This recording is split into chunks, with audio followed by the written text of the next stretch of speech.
اور رہا کردار کا جہاں تک سوال ہے، کردار میں میں نے یہ کہ ہے کہ عورت کو مرد کے سامنے لا کر کھڑا کیا ہے کہ وہ کسی بھی طرح سے مرد سے کم نہیں ہے، اور یہ دکھایا کہ وہ اگر کسی بھی چیز پہ اگر اتر کر آتی ہے کسی بھی اس میں، تو وہ اپنے حق کے لیے لڑنا جانتی ہے، اور اپنے حق اور پھر اس کا جو درجہ جو ہے وہ کسی بھی طرح سے مرد سے کہیں کم نہیں ہے۔ اور دوسرے یہ بھی دکھایا جہاں پر اتنی بے حیائی ہو گئی ہے، انسان حیوان ہو گیا ہے، بے حسی ہونے کے باوجود کہیں نہ کہیں انسانیت ضرور ہے۔ یہ افسانوں کے عام طور سے میری بہت سی بات اور کرداروں کا جی، یہ حل۔ آپ کے جو پسندیدہ افسانہ نگار ہیں اور ان کی کون سی جو تصانیف ہے آپ کو متاثر کرتی ہیں، یعنی کہ آپ تو کون سے مصنفین جو ہے آپ کے فیوریٹ ہیں، اور اپنے فیوریٹ اپنی پسندیدہ کتابیں یا افسانی مجموعہ اس تعلق سے بتائیے۔ دیکھیے جہاں تک اگر آپ ریحان صاحب اس میں جہاں تک جو ہے افسانہ نگار، جو میں نے پریم چند کو پڑھا ہے، اور ان کے کئی افسانے، اور ظاہر سی بات ان کے جو افسانے میرے خیال میں کیا بہت سے لوگ، اور وہ کچھ ایسے ہیں جن پہ پوت کی رات ہے، کفن ہے، عیدگاہ، دو بیل، حاجی اکبر، راہ نجات، بوڑھی کاکی، اور ان کے جو تو یہ افسانے ان کے، اور میں بہت کچھ ان کے افسانوں سے میں نے اپنے اس میں بھی وہ لیا ہے۔ اور اسی طرح سے پہلے میں نہیں پڑھتا تھا، لیکن پھر بعد میں میں نے منٹو کے افسانے بھی پڑھنا شروع کیے، کیونکہ ان کا بھی مجھے لگا کہ یہ تو آپ جانتی ہیں کہ اگر آپ دیکھیں کہ منٹو کا جو ہے پہلے ان کو اتنا نہیں اہمیت دی گئی تھی، لیکن ادھر کچھ سالوں سے یا ایک آدھ دو دہائی سے ان کو کافی منٹو کے بارے میں نہیں تو ہمیشہ لوگ یہی کہتے ہیں کہ بہت فحش لکھا انہوں نے، ایسا لکھا ویسا لکھا، لیکن انہوں نے وہی لکھا جو حقیقت، زمینی حقیقت تھی، اس کو انہوں نے لکھا۔ اور سے تو ایک منٹو، اور اسے، اور اگر سب سے میں اگر یہ کہوں بڑھ کر، میں نے مجھے جو وہ رہا وہ آپ کا یہ ابن صفی کا ناولس ہم نے بہت پڑھے ہیں، اور میرے خیال سے ان کا جو میں کہوں گا کہ ان کے ساتھ ایک طرح سے زیادتی والی بات ہے۔ چلیے اچھا، اردو والوں نے آج ان کو یاد کیا، ان کا اب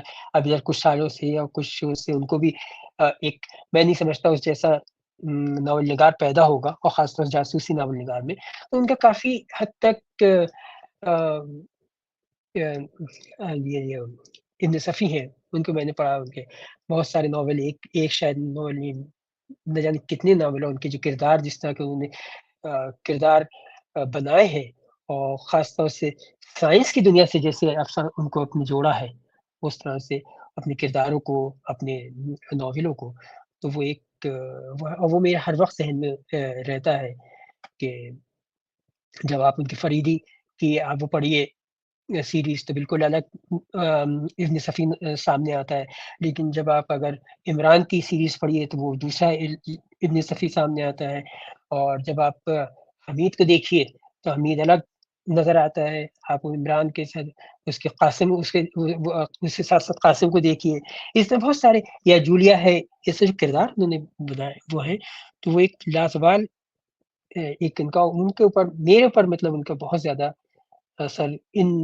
خاص تین لوگوں کا کافی ہے، اور ان کو میں کافی پڑھتا ہوں۔ ایک اور میں آپ کو بتاؤں گی جن کو میں نے وہ پڑھی ہے، اس کی وہ تو کیونکہ ہمارا پولیٹیکل سائنس اور ایجوکیشن، تو میں نے پلیٹو کو پڑھا ہے، میں نے روسو کا بھی میرے پر بہت زیادہ اثر ہے، اور ایک شاید جن کو لوگ ہٹلر، جسے لوگ زیادہ وہ نہیں، لیکن اگر آپ اس کی جو مین کیمپ، جو اس کی آٹوبایوگرافی ہے، وہ پڑھیں گے تو آپ اس سے کہ وہ کس قسم کا آدمی تھا، اور کیسے کن کن حالات جو ہم ناانصافی بات کر رہے ہیں، سماجی ناانصافی کی، اس نے کس طرح سے ان چیز کو جھیلا ہے، اور یہی چیزیں ان سے میں سمجھتا ہوں کہ جو بھی جتنے بھی یہ ابن صفی ہے، کریم چند ہے، منٹو ہے، ان لوگوں سے میں کافی متاثر ہوا، اور یہ میرے پسندیدہ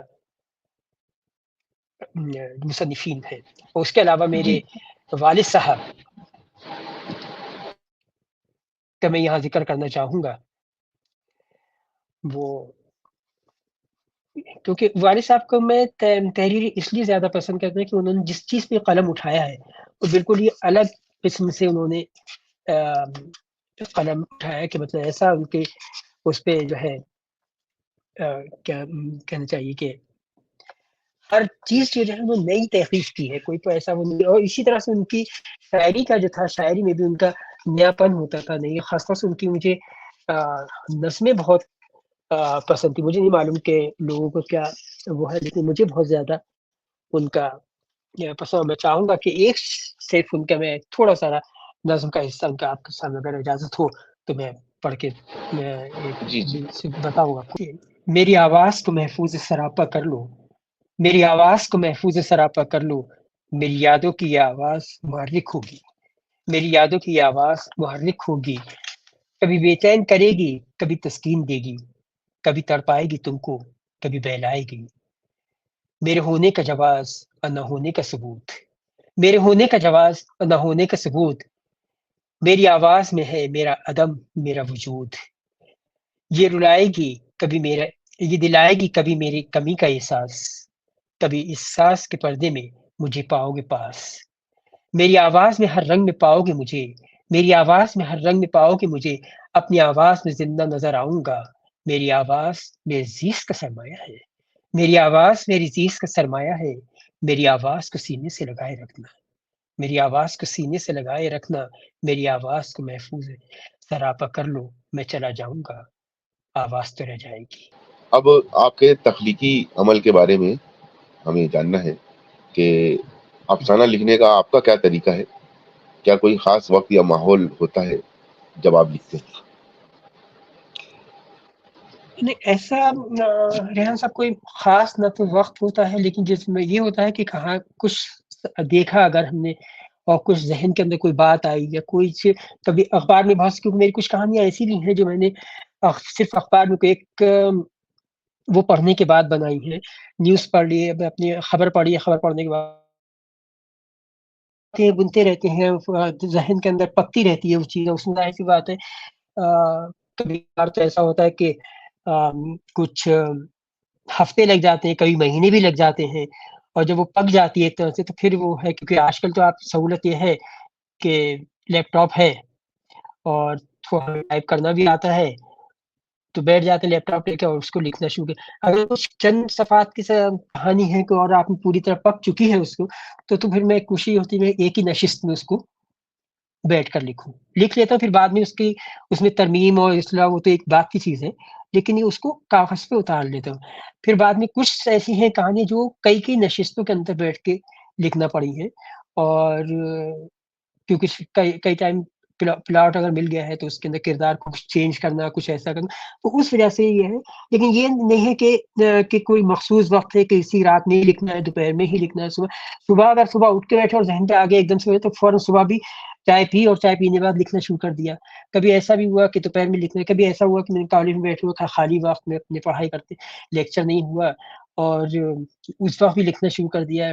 تو ایسا کوئی خاص میرا کوئی خاص وقت نہیں ہے. لیکن ہاں یہ ضرور رہا ہے کہ اگر کالج میں کوشش یہ کرتا تھا کہ نہیں لکھوں، صرف اتنا ہی لکھتا تھا کالج کے اندر کہ میں بھول نہ جاؤں، تو وہ اس کو ایک سمری ٹائپ کا جس سے بولیں گے خلاصہ لکھ لیتا تھا، بعد میں اس کو ہوتا. لیکن گھر پہ ایسا رہتا تھا کسی وقت جس وقت پھر مجھے وہ نہیں، جب تک مکمل نہیں کر لیتا تھا اس وقت پہ میں اٹھتا نہیں تھا.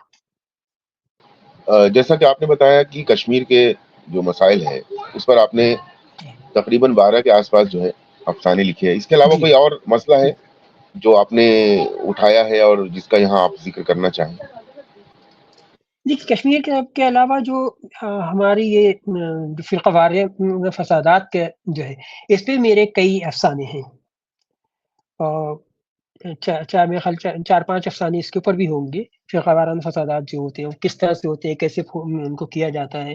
اور جب میں نے بتایا نا کہ جو اپنی سیاسی جماعتیں ہیں وہ اپنے کس طرح فائدے کے لیے کیسے کیا کرتی ہیں، اس کو کس طرح سے فرقہ وارانہ اس کے اندر بدل دیتی ہیں، تو اس پہ میں نے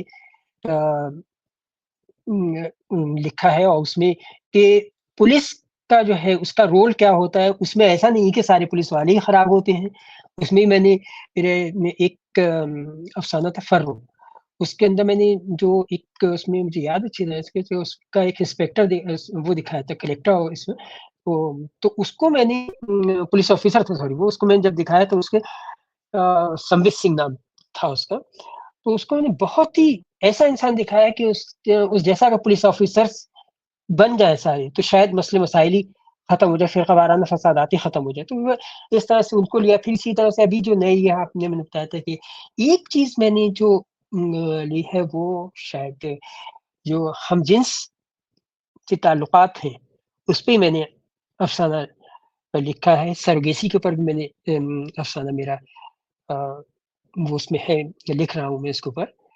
تو یہ بھی ہے جو آج کل کے جس کی وجہ سے بہت ساری چیزیں ہمارے نظام کے اندر جو بیہودیاں اور وہ جو پھیل گئی ہیں جس طرح کی، اور جو ہمیں جو ویسٹرنائزیشن ہمارے اوپر طاری ہوتا چلا ہے، مغربیت پہلے بھی تھی لیکن اب جو جس حد تک بڑھتی جا رہی اس کو بھی میں نے اپنے اس کے اندر افسانوں کے اندر موضوع بنایا۔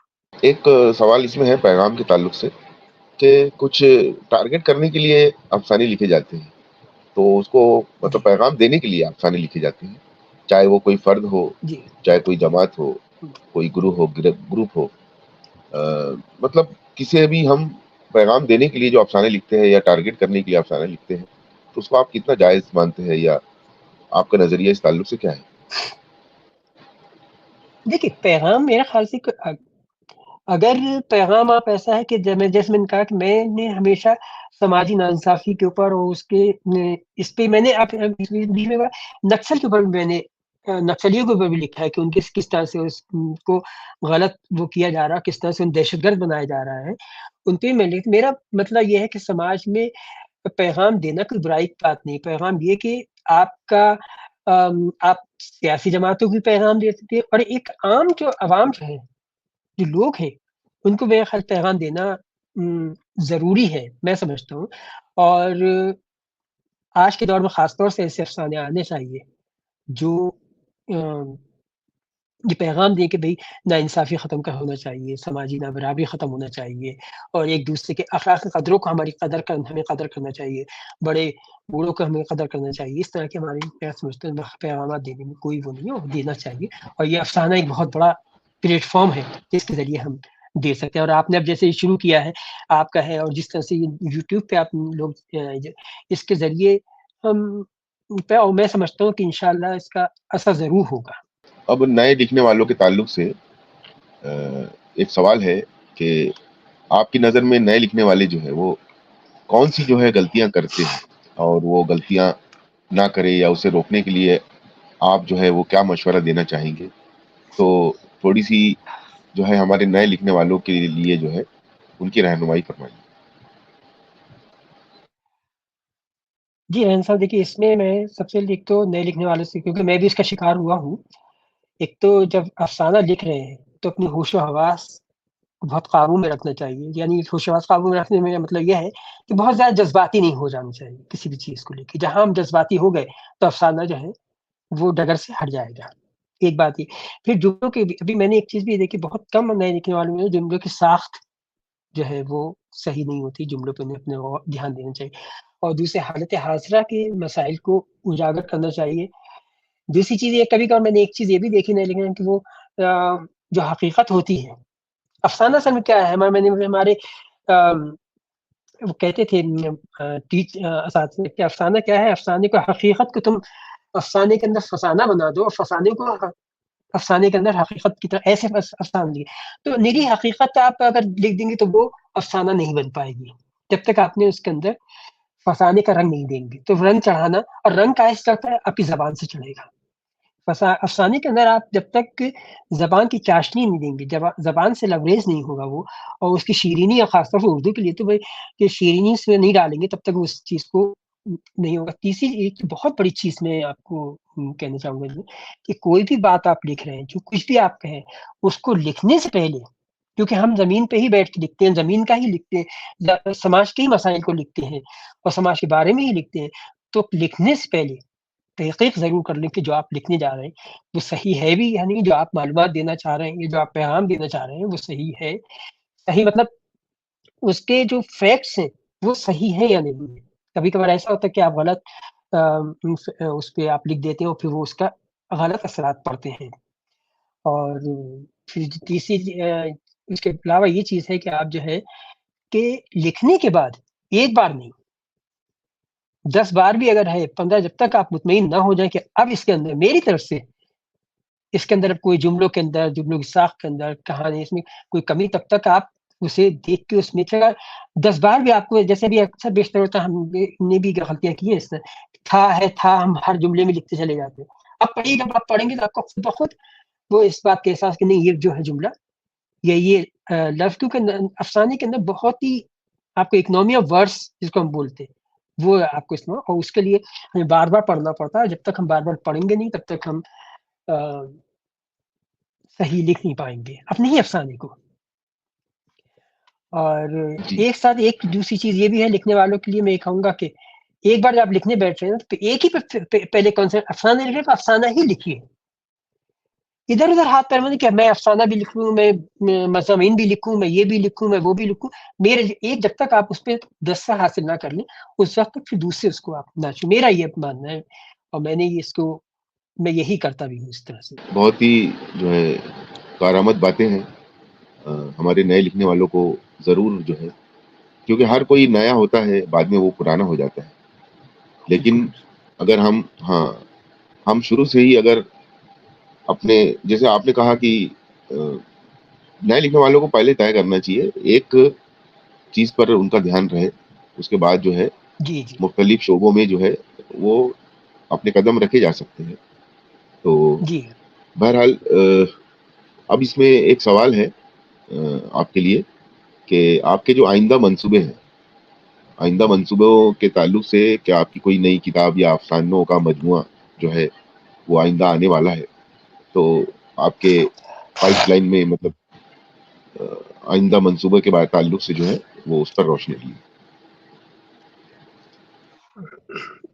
ریحان صاحب، ادھر 2 سال سے تقریباً میں نے جو ہے افسانے تو بہت کم لکھ رہا ہوں. کچھ مجھے تھوڑا سا یہ ہوتا ہے افسانے لکھنے کے لیے کہ تھوڑا سکون بھی چاہیے ہوتا ہے. اور فی الحال میں ابھی ایک وہاں سے اخبار نکلتا ہے اجین سے، نیا نظریہ، اس میں ایک کالم لکھ رہا ہوں میں، جو لکھوں خون جگر سے. اس سے پہلے میرے ایک پچھلے سال سے میں نے کالم شروع کیا، بول کے لب آزاد ہیں تیرے. تو اس میں میرا یہ تھا کہ جو سیاسی، ادبی اور اس طرح کے جو کالمس ہیں وہ میں نے لکھے تھے. ایک تو تقریباً ایک میں سال بھر وہ بول کے لب آزاد ہیں تیرے، وہ میرے تقریباً وہ تیار ہے. اسی ساتھ ساتھ میرا جو ایک بچوں پر میں بہت دنوں سے اصل میں کتاب کافی میری مضامین اور نظمیں وہ کہانیاں ہو گئی تھی، اس پہ ایک کتاب تیار ہے، مرحلے میں ہے. اسی میں وہ کتاب ہے. اور ظاہر سی بات جتنے افسانے ابھی لکھے ہیں تو ان کو بھی میں نے کتابی شکل تو نہیں دی ہے یا ان کے پہ میں نے نہیں کیا، لیکن ہاں ابھی یہ چیزیں ہیں میرے ذہن میں کہ یہ جتنے افسانے ان کو کتاب کی شکل میں لانے کا.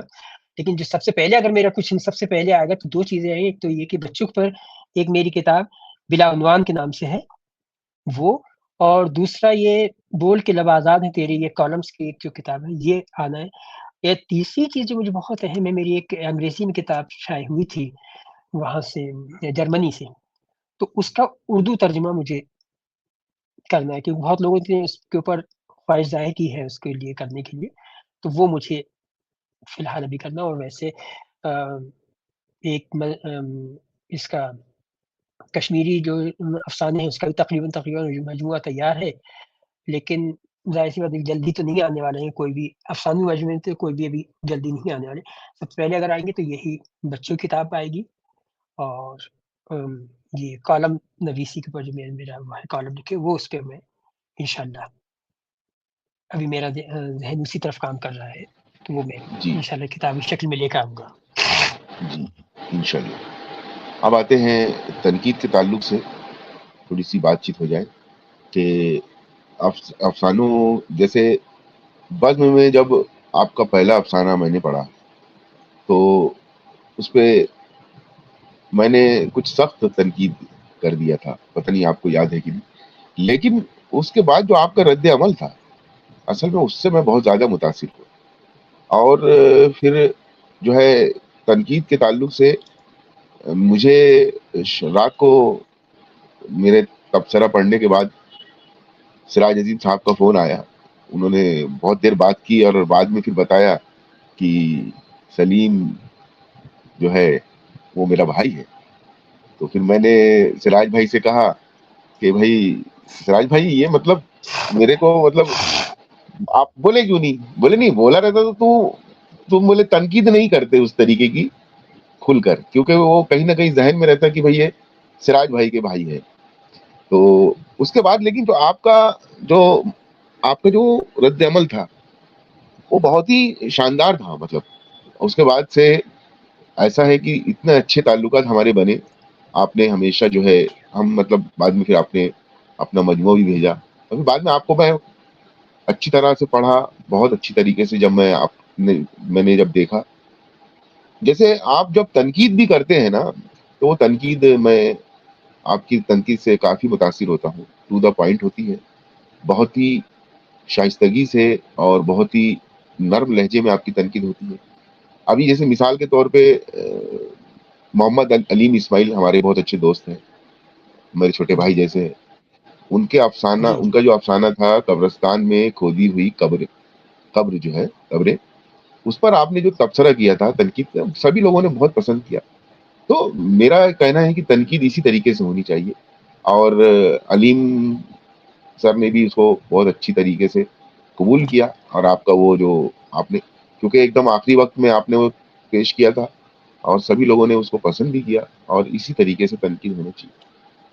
تو بہرحال افسانے کی تنقید پر جو ہے آپ کا کیا رد عمل ہوتا ہے یہ تو میں بخوبی جانتا ہوں. لیکن یہ سوال اس لیے رکھا گیا ہے کہ جو ہمارے نئے لکھنے والے ہیں انہیں کیا رد عمل پیش کرنا چاہیے. یہ جاننا اس سوال کے ذریعے ہے کہ جب آپ کے افسانوں پر تنقید کی جاتی ہے تو آپ کا کیا رد عمل ہوتا ہے. کیا آپ تنقید کو اپنے کام میں بہتری کے لیے استعمال کرتے ہیں؟ اس پر تھوڑی سی روشنی ڈالیں.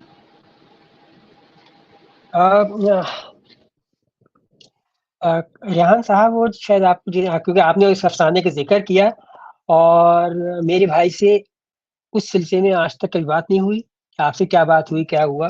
اور شاید آپ کو اگر مجھے اس وقت آپ ہی نے نہیں، شہروز نے بھی مجھے، کیونکہ وہ اس لیے میں بتاؤں کہ میرا اس کے بعد رد عمل وہ کیا یوں تو میں ہمیشہ اس بات کی ہمیشہ میں قائل یہ رہا ہوں، ہمیشہ میں کہتا ہوں اپنے طلبہ سے میں نے ہمیشہ یہ کہا کہ دیکھو، تنقید کرنا، تنقید برائے تنقید، کیا ہمیں تنقید کرنا، ہم کریں گے تنقید، کچھ بھی ہو چاہے کتنی اچھی بھی چیز ہو، وہ تنقید نہیں ہے. تنقید برائے اصلاح ہے اگر، تو وہ تنقید کہلاتی ہے. اور جس وقت وہ آیا تھا تو میں نے، کیونکہ اصل وہ جس وقت بز میں آیا تھا افسانہ، تو میں خود بھی اس افسانے کے فیور میں نہیں تھا. لیکن اب کیونکہ بز میں آ گیا تھا، اور اچھا سلام بھائی سے میرے بہت اچھے جی، اور کہ نہیں انہوں نے ان کے افسانہ سے میرا افسانہ شاید نیا دور میں شائع ہوا تھا. ان کا بھی تھا افسانہ، میرا بھی اسی میں. انہوں نے تو کہ نہیں یہ افسانہ بن جائے گا، انہوں نے مجھے یہ افسانہ ہی تو ان سے میری بات بھی ہوئی تو ان کے نہیں وہ اچھا افسانہ ہے. اور جب اس کے اوپر وہ آئے تو مجھے غصہ تو بہت آیا، یقین مانے بہت غصہ آیا. اور شاید آپ نے اس وقت دیکھا ہوگا کہ میں نے اس وقت بھی لکھا تھا، تو میرا بھی جو نوٹ تھا لکھنے کا، وہ بھی بہت ہی کہتے نا کہ وہ حملہ آور ہو کے میں نے اس کا جواب دیا تھا.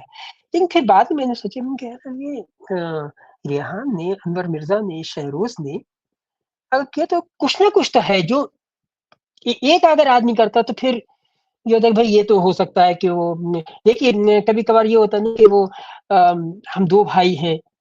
کبھی مجھے ایسا کیا ہوا میں آپ کو بتاؤں، مجھے اپنے بھائی اور والد صاحب کے اس سے فائدہ ہونے کے بجائے نقصان زیادہ ہوا ہے.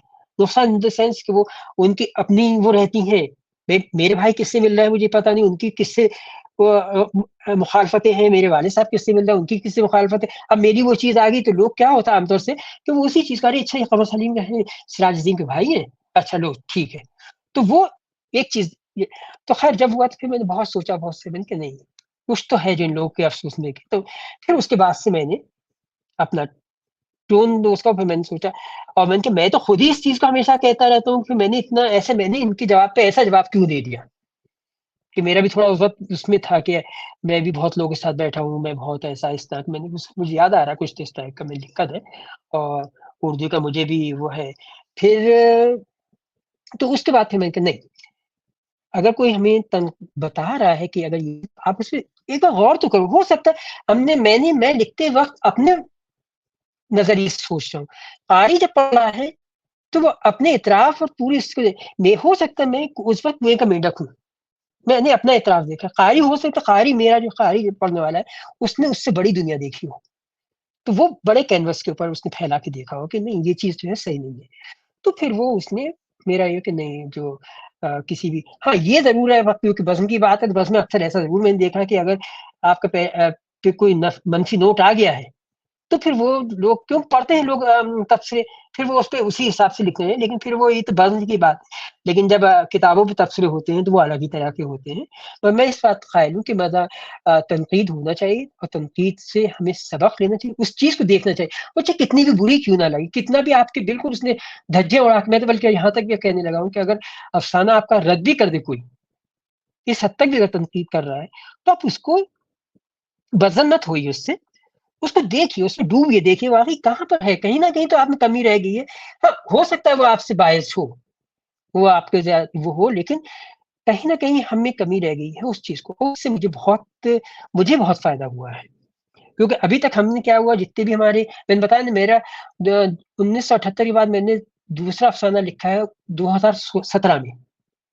2017 اب ہمیں کہاں سے معلوم ہوتا تھا، اس میں جو جریدہ ہے رسالہ ہے اس کے اندر چھپ کے آ گیا کہ قمر سلیم کا افسانہ بہت اچھا تھا، قمر سلیم کی یہ خرابی تھی، یہ جو کچھ بھی آ گیا اسے. لیکن یہاں کے ہم روبرو ہوتے تھے سامنے، اس سے میں نے کہ اگر ایسے پلیٹ فارمز ہیں تو ان پہ اگر معلوم ہوتا ہے تو بہت ہی اس کے فائدے کی بات ہے. اور میرے اس سے پہلے بھی ایک آدھا اور شاید آپ نے میں ایک افسانہ مجھے وہ بھی یاد ہے میں نے اس پہ لکھا تھا وہ سا منڈیر پہ بول رہا ہے کاغا بنا نام کے، اور اس پہ جی جی بہت دلچسپ بہت اس پہ بہت ہنگامہ ہوا تھا کہنا چاہیے.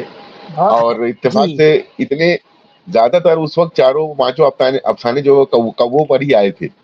اور جی آپ کا جو ہاں اور وہ آپ کا بھی جو کاغا یعنی کہ کوہ جو ہے اس پہ بھی بہت ہی ہنگامہ ہوا تھا.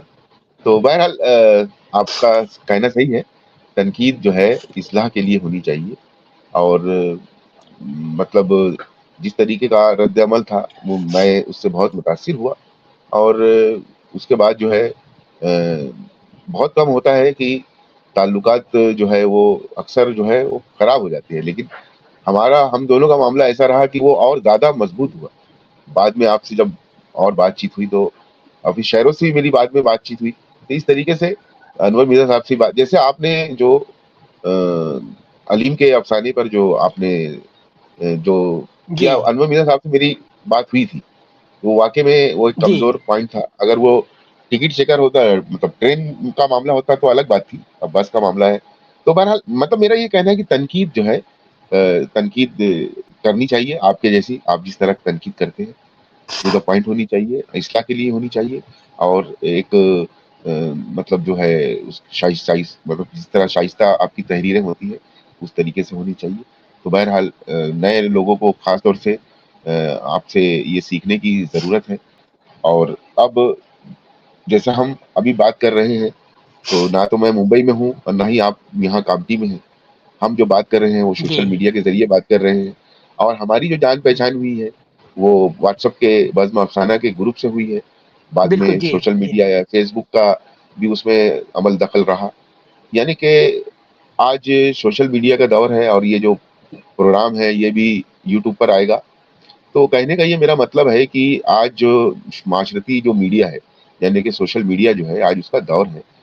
تو آپ کے نظریے کے حساب سے آپ کیا خیالات کیا ہے اس تعلق سے کہ افسانوی جو ادب ہے یا فکشن ہے، خاص طور سے جو افسانوی ادب ہے، اس کو اس سوشل میڈیا سے آپ کی نظر میں فائدہ ہوا ہے یا نقصان ہوا ہے، یا جو بھی ہے اگر درمیان کی کوئی بات ہے تو آپ کا کیا خیالات ہے اس تعلق سے؟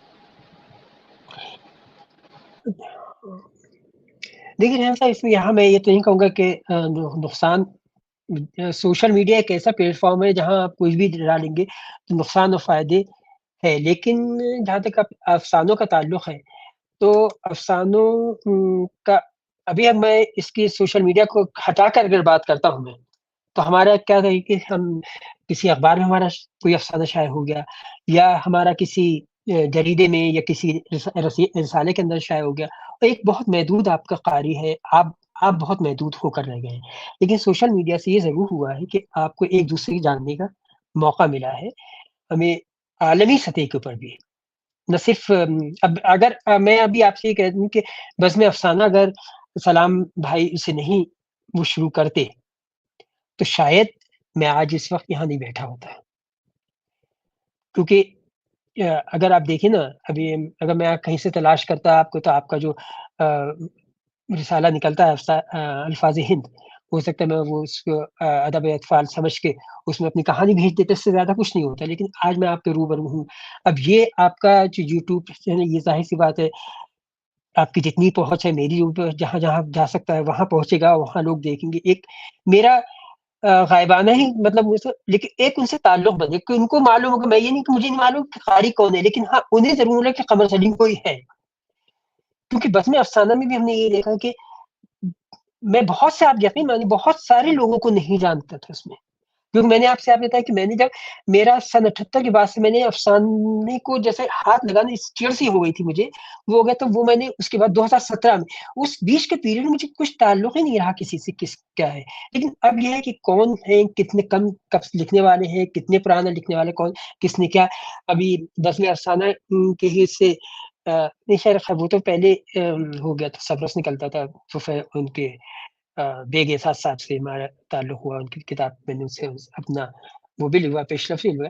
لیکن یہ کہ میں سمجھتا ہوں کہ سوشل میڈیا کا فائدہ تو بہت زیادہ ہوا ہے، اور منفی ادب جیسے تنقید برائے تنقید ہے وہ ہے، اور اس پہ بھی اس کے جو سوشل میڈیا پہ افسانے بھی آئیں گے، وہ واحیات بھی ہوں گے، سب کچھ ہوں گے. اس کے باوجود یہ عالمی سطح پہ میں بہت زیادہ فائدہ ہوا ہے، اور بہت ایک دوسرے کے لوگ قریب آ رہے ہیں. اور یہی ہمارا پیغام بھی ہے کہ ہم ایک دوسرے کی کہ ہمارا جو ہے یہ صرف ہندوستانی نہیں، اگر ہم ادب کے حساب سے بھی دیکھیں تو ہماری مٹھی کے اندر پوری دنیا آ گئی ہے، اور ہم عالمی گاؤں کے اندر رہ رہے ہیں، جس میں میں بہت سارے اس میں بہت زیادہ انٹریکٹ نہیں، لیکن پھر بھی فیس بک پہ ہے، یا ایک کچھ عالمی افسانہ فورم ہے اس کے اوپر ہے اس طرح سے. تو وہ کہ مجھے باہر والے بھی لوگ کچھ جان، میں یہ تو نہیں کہوں گا بہت دے، لیکن ہاں میں جس طرح کچھ لوگ جاننے لگا تو اس طرح مجھے بھی کچھ لوگ جاننے. اور میں سمجھتا ہوں کسی بھی طرح سے یہ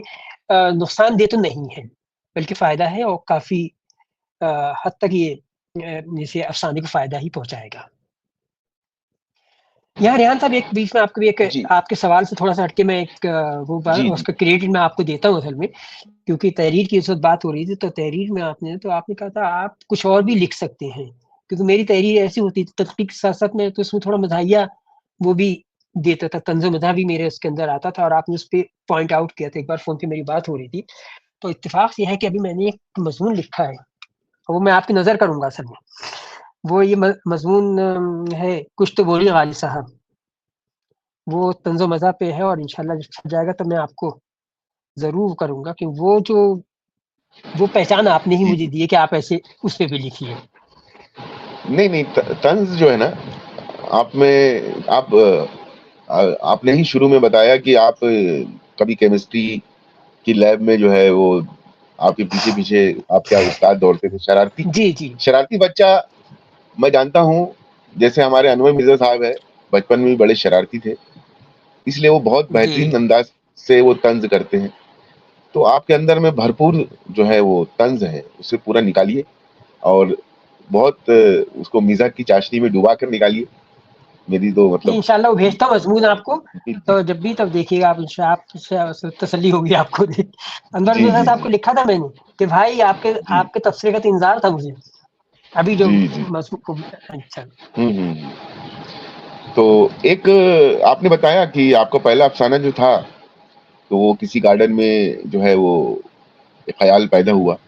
تو بہرحال جی کہ آپ کے کوئی خاص واقعہ جو ہے جو آپ نے افسانے میں، اس کے علاوہ اگر کوئی قابل ذکر ہے کہ جس کو آپ نے افسانوں میں یا اپنے مطلب کہانیوں میں جو ہے اس کو پیش کیا ہے، ایسا کوئی ہو تو اس کا بھی یہاں ذکر کر سکتے ہیں آپ، کیونکہ یہ سیکنڈ لاسٹ سوال اسی پہ ہے، تو اس تعلق سے بھی آپ کچھ اگر کہنا چاہتے ہیں تو کہہ سکتے ہیں۔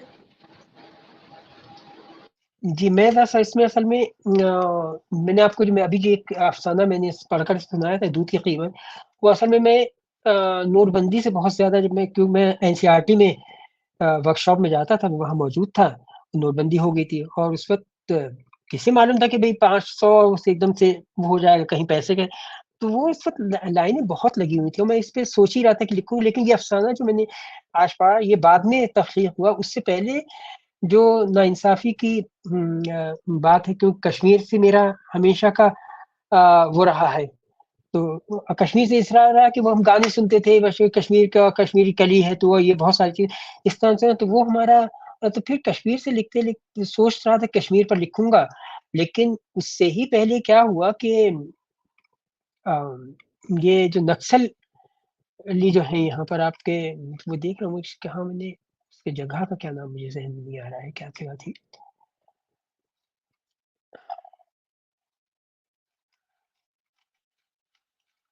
تو وہ خیر وہ ہوا، تو اس پہ بھی میں نے اچھا میں نے اس کی جو متھن چکرورتی فلمی ہیرو جو ہے اس کی ایک بار وہ بایوگرافی پڑھی تھی میں نے، تو اس میں یہ بھی نکسل تھا، اور نکسلیوں کی یہ تھا کہ ان لوگ بہت دبایا گیا، بہت زیادہ اس طرح کی ان کے ساتھ بہت زیادتیاں کی گئی، تو وہ پھر اس وقت کچھ ایسے واقعات ہو گئے تھے کہ کئی لوگ انہوں نے جو ہے نکسلیوں نے بہت سارے پولیس والوں کو مارا تھا، کافی 30-35، اور اس سے پہلے پولیس نے جو سی آر پی ایف ہے انہوں نے ان کو مارا تھا، تو وہ اس سے ہی متاثر ہو کے پھر میں نے وہ دہشت گردی اس کے اوپر، پھر دہشت گردی کے اوپر میرے کئی افسانے پھر اس کے بعد میں نے لکھے، پھر میں نے جو یہ بام بلاسٹ ہوئے تھے اس کے پر بھی ایک میں دلہن اسی کی بنوں گی، اس میں کہ اصل میں مجرم کون ہوتا ہے اور پھنسایا کسے جاتا ہے، کس طرح سے اس کا، تو یہ ہمیشہ یہ نئے ایسی نوجوان جو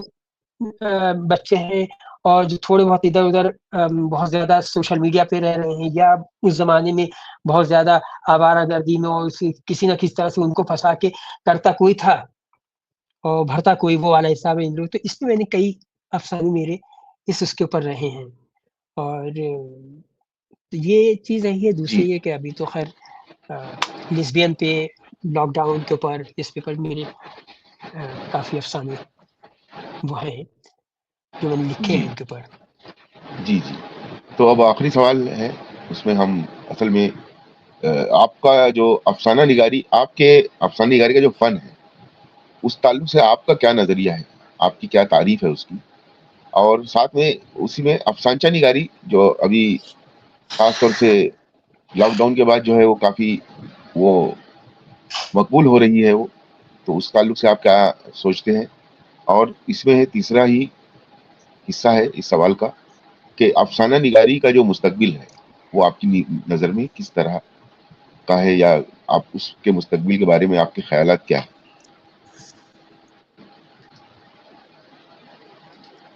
جی یہ دیکھیے جہاں تک افسانے کا میں جہاں تک سمجھتا ہوں افسانہ وہی کامیاب ہے جو قاری کو اپیل کرے۔ ہم کس لیے افسانے پڑھتے ہیں؟ اکثر بیشتر ایسا ہوتا تھا میں ابن صفی کو لے کے بیٹھ جاتا تھا، تو اپنا محظوظ ہو رہے ہیں، پھر کوئی اگر کہیں پریشانی ہے یا افسانہ، میرا جہاں تک افسانے سے بھی ہے کہ افسانہ قاری کو محظوظ ہو رہا اس سے اگر کسی پریشانی میں کسی اس کو اپنے پڑھ کے اس سے اپنی کہانی محسوس ہونے لگے۔ ہاں دیکھیے اس کی فنی خوبیاں اور خامیاں کیا ہیں وہ تو نقاد کا کام ہے، اور وہ ضروری اس لیے ہے کہ بھائی ٹھیک ہے کہ آپ کو کتنا نکھار آپ کے افسانے کے اندر، لیکن پہلا سب سے پہلا میرا افسانے نگاری سے یہ ہے کہ افسانے نگاری فن کہ جس قاری کے لیے آپ لکھ رہے ہیں، جس کے لیے بھی آپ لکھ رہے ہیں، اس کو اپیل کرنا چاہیے، اس کو ٹچ کرنا چاہیے، اس کے ذہن پر، اور اس کے مطلب کہتے ہیں ایک دم کہتے ہیں یہ افسانہ کو چھو گیا ہمارے، جیسا لگ رہا ہے جیسے میری ہی کہانی ہے، تو ایک چیز اس افسانے کے حساب سے میں اس چیز کو کہوں کہ افسانے اسے آسودگی فراہم ہونا چاہیے، اس کا مطلب اسے کچھ محسوس ہونا کہ ہاں پڑھ کے اس نے کچھ تسلی اسے ہوئی ہے۔ یہ اچھا رہا سوال آپ کا اس کا جو آپ نے سوال کیا ہے افسانچے کا، تو میں اس پہ بھی ایک مضمون لکھ رہا ہوں. وہ دیکھیے وہ تحقیق کا کام ہے, سمجھ سکتے, اس میں دیر لگ رہی ہے. وہ یہ ہے کہ انچو کا ادب, میں اسے انچو کا ادب کہتا ہوں. افسانچے کی جہاں تک آپ بات کریں گے تو افسانچے نے تو اپنی جگہ بنا لی ہے, لیکن میں یہ پیغام بھی دینا چاہوں گا یہاں سے کہ جو واٹس ایپ پہ اور فیس بک پہ جو لوگ افسانچے کے نام پہ کچھ بھی ڈال دیتے ہیں, تو میرے خیال پڑھنے والے کو ان کی ہمت افزائی نہیں کرنا چاہیے. اس سے کیا ہو رہا ہے کہ وہ افسانچہ, اس کی جو حیت ہے, جس کا جو ایک اپنا فنی خوبیاں ہیں, اس کو پہ ضرر پڑ رہی ہے. کیونکہ آپ جب ظاہر سی بات کوئی بھی چیز ہوگی, ایک تو ویسے ہی آپ نے کہانی طویل کہانی سے چھوٹی کرتے رہتے افسانے سے آپ نے اس کو بولے. اب لوگ کچھ بھی ڈال رہے ہیں, اس کو بھی آپ لوگ واہ واہ واہ کرتے, تو مجھے اس سے تو بہت چڑ پیدا ہوتی. اب اس کے علاوہ لوگوں نے کیا نظمانچے آ گیا ہے, تو میں وہی کہنے والا تھا کہ شاید کچھ دن کے اندر آ جائے گا تنقیدانچے آ جائے گا, اور میں کہہ دوں گا کہ کلیم احمد نے کہا تھا کہ غزل جو ہے ایک نیم ویشی صنف ہے, بس ہوگی تنقید. پھر میں لکھ دوں گا تحقیقانچے, تو میں لکھ دوں گا صاحب وہ عبدالحلیم شرر نے جو ہے یہ رسالہ دلگزاد اتنے سال تک شائع کیا, ہو گیا ختم. تو یہ اس سے نقصان پہنچتا ہے. دوسری سنس کو تو میں کہوں گا نقصان پہنچا, لیکن افسانچے نے اپنا ایک مقام بنا لیا, اور اسے میرے خیال سے کوئی وہ نہیں. اور اگر نقصان پہنچائے گا تو یہ واٹس ایپ پہ جو اور فیس بک پہ جو چھوٹے چھوٹے سے لطیفے جیسے آ جاتے ہیں. بھئی آپ افسانچے کو دیکھیں نا, افسانچہ اگر آپ دیکھیں تو اس کو کہتے ہیں, ہمارے یہاں کہتے ہیں اسکول از جو مرر ہے, اسکول جو ہے وہ سماج کا مرر ہے, آئینہ ہے. تو وہ افسانہ کا آئینہ جو ہے آپ کا افسانچہ ہے. یعنی آپ کو باتیں سب وہی رکھنا پڑیں گی نا, جو بھی جس کی جزیات نکال رہی ہے. اگر آپ کا افسانے کے اندر کردار ہے, آپ کا کردار میں آپ کا خاتمہ بھی ایسے ہونا چاہے, آپ کی شروعات بھی ہونے, ہر چیز مانگ رہا ہے نا وہ افسانچہ, تبھی وہ افسانچہ کہلا رہا ہے, جب بھی اس نے اپنی جگہ بنائی ہے. ایسا نہیں کہ وہ افسانچہ آپ پڑھیں گے تو واقعی ایک سے خوبصورت افسانچہ بھی ہے. تو ہاں یہ ہے یہ کہ بھائی میں اور انچوں کے لیے تیار نہیں ہوں کہ خاکانچے ہو گیا تو نظمانچے ہو گیا, دوسرا یہ اس طرح کے ہے, اس سے میں ان کے خلاف ہوں.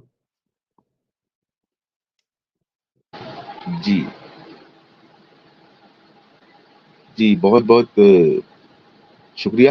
آپ سے بات کر کے مجھے تو کافی لطف آیا. امید ہے ہمارے سننے والے اور ہمارے دیکھنے والوں کو بھی وہ انشاءاللہ پسند آئے گا. تو میں مدھیہ بھارت ٹائمز اور ماہنامہ الفاظ ہند کی جانب سے جو ہے وہ اس اردو پوڈ کاسٹ کے لیے محمد قمر سلیم صاحب کا میں شکریہ ادا کرتا ہوں.